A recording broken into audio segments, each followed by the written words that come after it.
macaafa seera ba'uu boqonnaa 14 lakkoofsa 21 Museen isa harka isaa galaanicha irratti diriirse Waaqayyo immoo halkan sana guutuu qilleensa ba'a biiftuu isa jabaa galaanicha irratti gara booddeetti deebisee bishaanichis erga gargar hirame galaanicha gidduu lafa gogaa godhe Israa'eloonni galaanicha gidduu lafa gogaa irra adeeman bishaanichis mirga isaaniif bita isaaniitti akka keenyanitti isaaniif ta'e warri Gibxii fardeen mootichaa konkolaataa isaanii abboonni fardeenii isaanii hundinuu Israa'eloota ari'anii isaan booddeedhaan galaanicha gidduu lixan yeroo darabee dammaqanitti Waaqayyo utubaa ibiddaaf duumessaa keessaa macca warra Gibxi sana gad ilaalee gara itti goran isaan wallaalchiseedha. Galateeffadhaa ta'a gana. Matureen keenya ganama kana Waaqayyo akka ajaa'ibaatti si geggeessaa. Wal qabaa walitti maa Waaqayyo akka ajaa'ibaatti si geggeessaa waliin jedha. Salphaan fakkaatu amma gaafan koo salphaatti dubbadha. Ilaa buleessa koo buleetti koo amma sagalee nagaa jira. Akka takka kaleessa geggeeffamte miti. Akka waggaa darbe geggeeffamte miti. Akka haati kee abbaan kee si geggeessan miti. Akka abbaa qabeenyaa sun waa shammatee si geggeessan miti. Akka biiroodhaa si waamanii hojii si galcheetti geggeeffamta miti. Akka appoostii darajeen si galatee si geggeessutti geggeeffamta miti. Amma sa'aatii kana akka ajaa'ibaatti geggeeffamta. Maalin sagalee Waaqayyootiin. Ilaa keede Waaqayyo akka ajaa'ibaatti si geggeessaa. Bishaantu akka keenyani tolkee gaafa dhamu waan salphaan fakkaatu. Waggaa 12 fudhateen biyya Itoophiyaa gaamaanni Abbayyaan daddabanii ol kaasuun. Waggaa 12 gara xumuraaraan ga'e. Bishaan akka Abbayyaa kanatu ijoollee Waaqayyoo Israa'eloonni yeroo isaan naqanii miilla keessa kaa'atan akka keenyanitti tuulamee girgiddaa ta'ee karaa saaqee dabarse kottaa darbaa jedhe. Kana jechuun Waaqayyootu bishaanicharraa yaada qaba miti. Israa'elootarraa yaada qaba. Akka ajaa'ibaatti geggeessuu barbaadeet ergaansii qaba. Saatii kanaa kaasee mana kee irratti ijoollee kee irratti gaa'ila kee irratti akka ajaa'ibaatti geggeeffamtaati.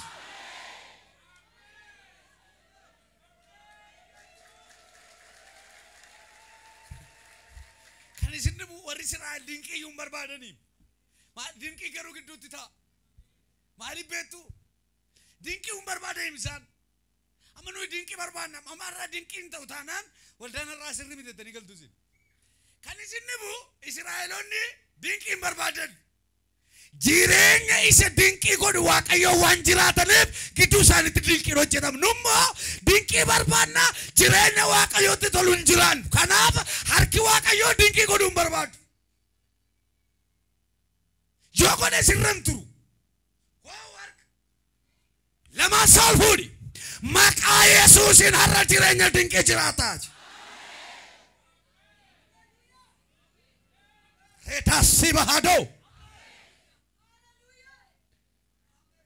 Olma furadar kolkaas olma kaas. Yesuus Kiristoos har'a waan atin ceemu waan atin danda'amu turrat harka isaa diriirsee dhufeera. Galana rakkina irratti galana yaaddoo irratti boo'icha koo irratti dhukkuba koo irratti falmii koo irratti doorsisaa koo irratti harki Waaqayyoo naa dhufeera jedhi guddisi namni tokko ameen. Ebaadhaa baasee bahadoo ruula baadiyyaa baasee akka keenyani tolkee Hindabars macha warra fariyoonin warra fariyoonin geggeeffamu hilliqimse jedha. Barana ceetee asagarte diina kee utuu liqimfamu argita. Warra sirratti kaan warra si hordofan warra si nyaachuu bilkaasitti qabatan warra ganamaaf galgala faana keenaani mallattoo faana keetii beekan Waaqayyo keene dudda duuba keetan dhibimsa jedhe Yesuus.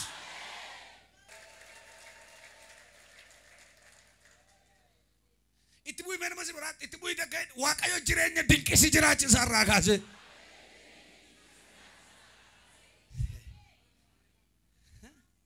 Kottu jireenya Kiristoos jiraate jiraadhu. Mana masih berat bu'i jireenya Kiristoos jiraate jiraadhu. Innis maani qulqullummaa. Amin jettee dandeessee. Waaqa isa dinqii godhu kana hirreessaatti, humna isaatti, aangoo isaatti, harka isaatti amannee waan inni barbaadu sana raanna. Keedhaan nama simbartu waan Yesuus barbaadu nan raawwadha irraa kaaseedha. Nuyi nama yakkamaa nama faayilii du'aatti banamee jiraataa nu godhu. Nama akkamii? Nama faayilii du'aatti banamee doseen du'aatti itti baatamaa ture karaa ilma isaa dhufee nuuf. Nama si biraatti galagalii beektaa ammatti kana hidhee nama si biraatiin. Maayitan? Ilma isaa nu erguudhaan.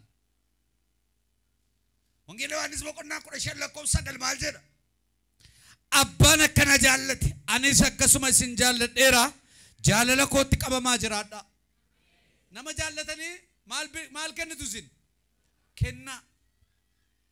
Yesuus Kiristoos nama yakkitti murame nama faayilii du'aatti murtaa'ee tokkicha ilma isaa dabarsee anaaf isinii kennee sixootaa nuu laate. Inni kennaa ta'e nuu kenname kun immoo jaalala bara baraa nu jaallate.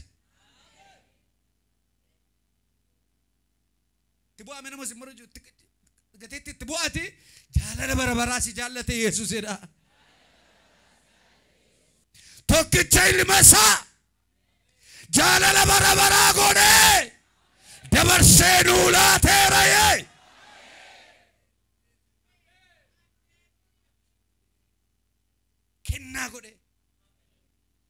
Kenna gode jedhame sitoota jechuudha. Kenna jedha maalo. Maal godhe? Kennaa godhe. Yeroo saba Museen saba kana geggeessaa ture Waaqayyo keede saba kanaanii kennaa jedhiitti naa himi kennaan barbaadeedha Waaqayyo. Maanni kennaan jennaan kennaa kennanii godoon ijaaramu godoon kun immoo gabatee kakuutu achi keessa taa'e Waaqayyo Waaqa karooraa Waaqa hojiin ilaala kennaan kun erga funaaname lafa saanduqi kakuu Waaqayyo taa'u naafa ijaaramu achi keessa naafa taa'u jedhe Waaqayyo. Hennaan warqee jedha ija jibimbila wanta hafen jiru callee gadi jabeessadha wanti isaanitti hafen jiru hundi isaanii laatanii manni qulqullummaa manni gabat saanduqi kakuu Waaqayyoo keessa taa'u hin ijaarame. Nama fuudhee galuutu immoo dhibe gaaf tokko hennaan Solomoniin Daawitiin fuudhee galennaan lakki mana koo badaa baadheen galuwe. Aban Eutlan tu mana mitin to koko to tefute galtu mana gordu be shep ala shete bifam hennan Dawidi namichi kun akkamite bifame manni saawee bancorro qaayedani yere hennan gabate saanduqa kakuu Waaqayyo manicha keessera kanaaf alli manni isaa geeddarame namichi kun kanaaf badhaadhaa ta'enaan maaloo raqaa fidaa ammoo yede kottu nyaataa yede harkas qabadhu ergaan qaba isa si barbaachisu Waaqayyo harka kee keessa buusa ati isaaf of eeggadhu ameen jedhe guddisi mee harka kee raasii akkas jedhi mee ani Yesuusiif of eeggadheen jiraadha. Akkuma fayyaa keessan of eeggattan sana Waaqayyoof of eeggadhaa. Kanaaf tokkicha ilma isaa dabarsee nuu laate jaalalli Waaqayyoo nu keessatti gaafa dabalaa adeemu nun cubbuudhaan sobaan dhugaadhaan immoo dhugaadhaan yeroo jaalalli Waaqayyoo si keessatti qabataa adeemu roobiin sanbatuu sin ga'u yeroo hundumaa keessi kee Yesuus wajjin waa wal arguuf boqonnaa qabda. Ameen jedhe kaa guddisi Yesus inni sii dhufe kun ilmi isaa kun afurri isaa afuranni sitti baafatu siif qoricha. Uffata isaa siif qoricha. Sagalee isaa siif qoricha. Sokosaa miila isaa siif qoricha. Adeemsa miila isaa siif qoricha. Ilaalcha isaa siif qoricha. Sababiin isaa tokkicha ilma isaa nuu laatee du'eera du'a mo'ee ka'ee gara mirga abbaa ol ba'eera. Inni mana keetiif furmaata fideera. Inni mana keetiif nagaa fideera. Inni mana keetiif ulfina fideera. Jaalalli Yesuus nattaa qabatu jedhi guddisiiti. Jedhi guddisiiti. Yoo jaalalli Waaqayyoo sitti qabate ka ganaman nattaa galgalan nattaa maali buleettiin kun fikirii turraa qabe Yesuus irraa maali buleettiin buleessi kun jaalala Yesuustu qabate maali shana waldaa naftu maali na waldaa nafu si qabateem gasirii suudideen si haa qabatu maqaa Yesuusin.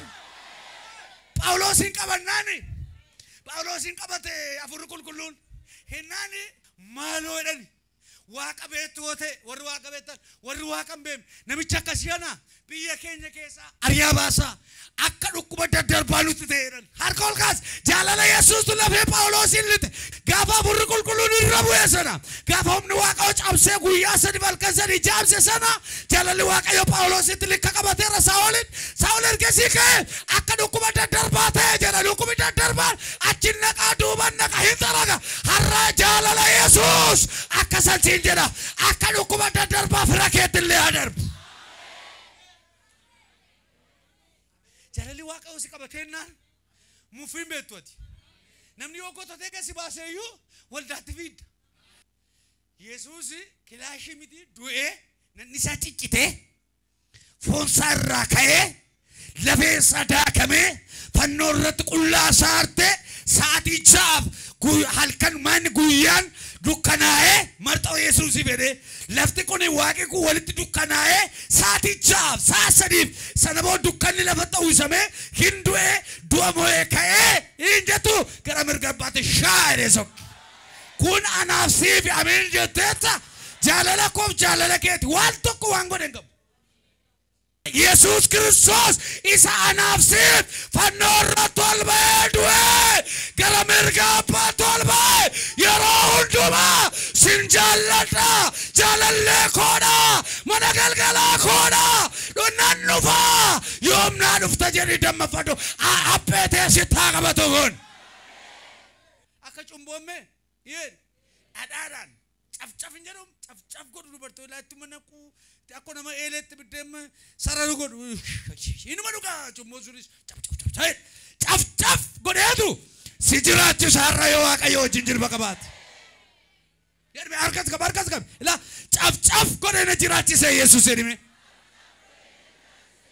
ila harka ol kaasol maqaas ilaame yoo nama gattaate akkatti namni si gammaddu yoo nama caalte namni akka seerti si jibbitu isa durlee hojii waa nyaattan mee sirraa adda baafataam namni ati xiqqoo caallaan barumsaan xiqqoo caallaan tajaajilaan xiqqoo caallaan dandeettiin xiqqoo caallaan aasaan xiqqoo caallaan uffataan xiqqoo caallaan silkillee sirraa kaasum kan si garramu bilaakilisti ala galchaam silkii kee akka jedhee Waaqayyo waan hundumaan hangararraa si godha jedhe.